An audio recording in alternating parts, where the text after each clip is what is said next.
Good morning. Policy Conference is all about learning, leading, and lobbying. So on Tuesday morning, thousands of us will take action on Capitol Hill to stand united with Israel. We will come together to urge members of Congress to co-sponsor legislation which will enhance the U.S.-Israel relationship and to ensure that Israel maintains its strength in the face of growing threats of war. AIPAC's lobbying agenda this year is focused on three core issues: providing Israel with much-needed security assistance, opposing Iran's regional aggression and nuclear ambitions, and opposing boycotts of Israel, which also threaten U.S. companies. Which brings us to our first message for Congress. The United States must provide vital security assistance to Israel. This is the foundation of our work together, lobbying for the support Israel needs to defend itself by itself. Annual security assistance is the most tangible manifestation of American support for the Jewish state. For decades, America has understood that it is in our national interest that Israel has the resources it needs to respond decisively. So America depends on Israel as the one stable, democratic ally in the Middle East. Both countries share intelligence, technology, and so much more. But instability grips the Middle East, and Israel faces growing security threats, requiring her to invest more money in sophisticated and expensive weaponry. To the north, Israel faces Hezbollah in Lebanon, with an estimated 150,000 missiles and rockets, capable of hitting every part of Israel. And in Syria, Iran is cementing its military presence ever closer to Israel's border.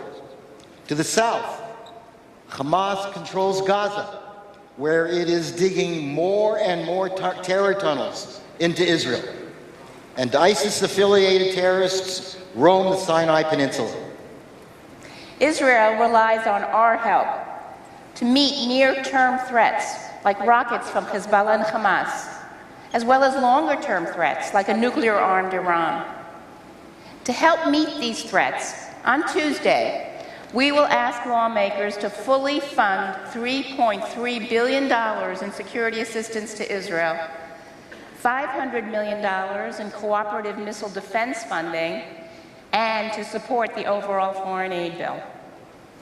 Further, we will ask lawmakers to co-sponsor the United States-Israel Security Assistance Authorization Act of 2018, bipartisan legislation just introduced by Representatives Ileana Ros-Lehtinen and Ted Deutsch, and Senators Marco Rubio and Chris Coons. Yeah, they deserve a lot of credit.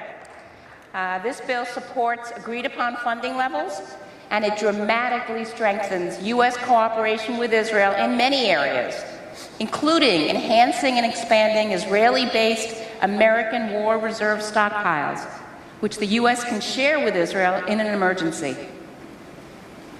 This brings us to our second message for Congress.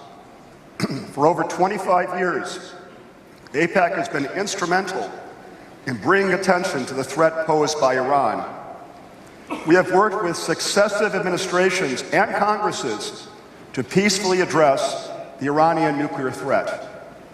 Unfortunately, the 2015 nuclear deal with Iran has not moderated Iran's aggressive behavior.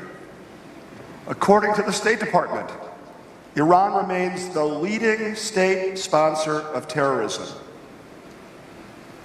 Over the last year, it has established military bases throughout Syria, which threaten Israel's northern border. Iran's regional aggression directly challenges American interests and our allies. As Secretary of Defense James Mattis recently observed, Everywhere we find trouble in the Middle East, the same thing is behind it: Iran. Just 3 weeks ago, Iran launched from Syria a hostile unmanned aerial vehicle, otherwise known as a UAV or a drone, deep into Israeli airspace. This is a stunning provocation that highlights the grave threat that Iran's presence in Syria poses to Israel's security. Through diplomacy, we must address this malign behavior as well as shortcomings in the 2015 nuclear deal to ensure that Iran never acquires a nuclear weapon.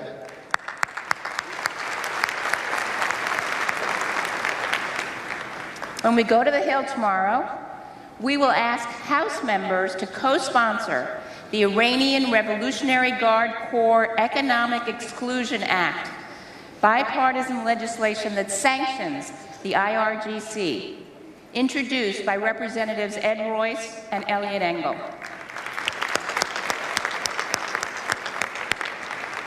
And in the Senate, we will lobby in support of a bipartisan letter to Secretary of State Rex Tillerson, circulated by Senators Bob Corker and Robert Menendez. Right. And it wasn't easy to get.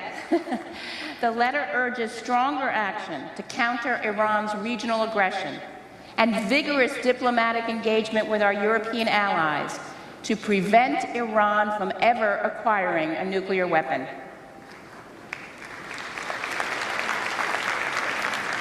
Now let's turn to our third message for Congress: the need for America to fight economic boycotts against Israel by the United Nations and other international governmental organizations. Almost every day, Israel faces unfair criticism and attacks that seek to stigmatize, delegitimize, and isolate the Jewish state. Serious human rights crises grip our globe. Yet Israel is the only country the UN Human Rights Council scrutinizes every time it meets.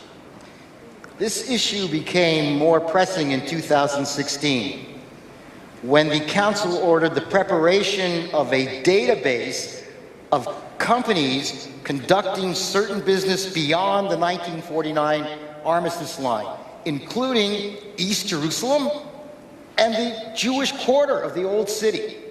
And in January 2018, the UN Human Rights Commissioner the UN High Commissioner for Human Rights threatened 206 companies, including 22 American companies.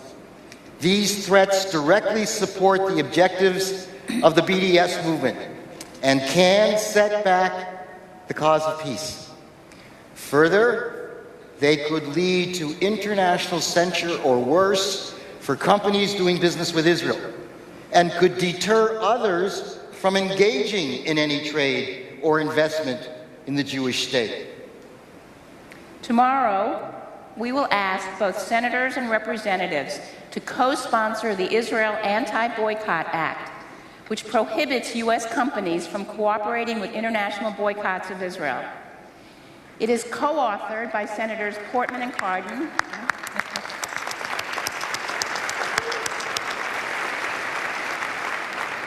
It is co-authored by great friends of Israel as well, Senators Portman and Cardin, and by Representatives Roscom and Vargas. Now on Tuesday, you might get some pushback. You might hear the Anti-Boycott Act restricts free speech. But that is simply not true. Nothing in this bill restricts constitutionally protected free speech. The bill only regulates commercial conduct supporting international governmental boycotts that our government opposes. Moreover, to reassure any who have expressed concern, the Senate's bill sponsors are adding clarifying language to make it crystal clear that their bill protects the First Amendment rights of all Americans. So this is our path forward. providing Israel with much-needed security assistance, opposing Iran's regional aggression and nuclear ambitions, and opposing boycotts of Israel that also threaten U.S. companies. This is our path to preserving the safety of Israel and of our nation. And this is your message on Tuesday. Thank you.